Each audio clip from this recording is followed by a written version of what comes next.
ان الحمد للہ والصلاة والسلام علی من لا نبی بعد اما بعد فاعوذ باللہ من الشیطان الرجیم بسم اللہ الرحمن الرحیم۔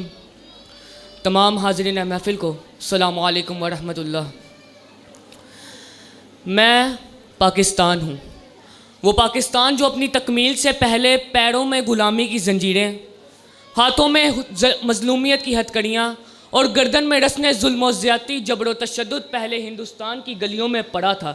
یہ بات ہے 19 کے دہائی کی کہ جب پاکستان معاصرے وجود میں آیا نہ تھا، ابھی مسلمانوں کو آزادی ملی نہ تھی کہ ہر جانب ظلم و جبر و زیادتی کا سما، تو کہیں بچے اٹھائے ہوئے جنازے وہاں، یہ مسلمان ہے اسے قتل کر دو یہ رواج عام تھا، ڈر ڈر کے جینا چہی تو نظام تھا۔ آزادی کے لیے آواز اٹھانے والوں کی لاشوں کو جلایا گیا، کئی ماؤں کی گودیں اجاڑی گئیں، کئی بچوں کو یتیم کیا گیا، ارے ضعیف بوڑھوں نے اپنے کمزور کاندھوں پہ کئی بیٹوں کے لاشیں اٹھائے۔ کیسے میں تاریخ تکتی تھی راہ ایسے شخص کی جو انصاف دلائے گا، ان ظالم جابر جھوٹے لوگوں سے ہم کو نجات دلائے گا۔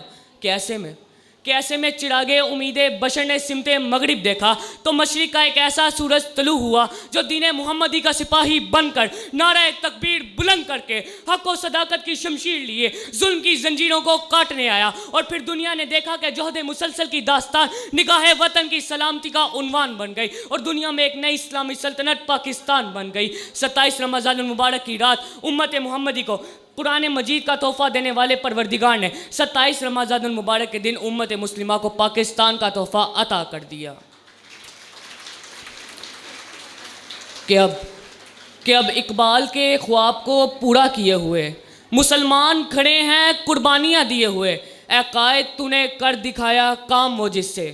ذرہ ہے آفتاب کو حیراں کیے ہوئے، ذرہ ہے آفتاب کو حیراں کیے ہوئے۔ جناب والا، پھر میری آنکھوں کے سامنے شہید موقول حسین ہیں کہ جن کی زبان کاٹ دی جاتی ہے، ان کے ناخن چیر دیے جاتے ہیں اور انہیں پاکستان مرد آباد کہنے پر مجبور کر دیا جاتا ہے، لیکن وہ اپنی کٹی زبان کے بہتے لہو سے دیواریں زندان پر لکھتے ہیں پاکستان زندہ آباد، اور آفتاب کو حیران کر دیتے ہیں۔ صدر علی وقار،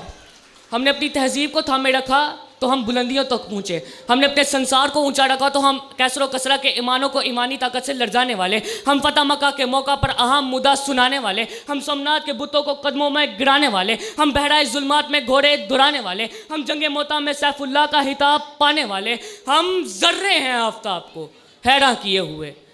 کہ صدر علی وقار،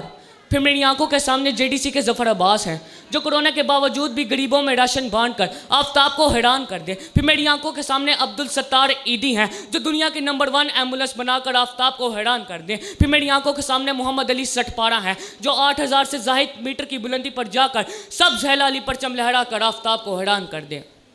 کہ صدر علی وقار،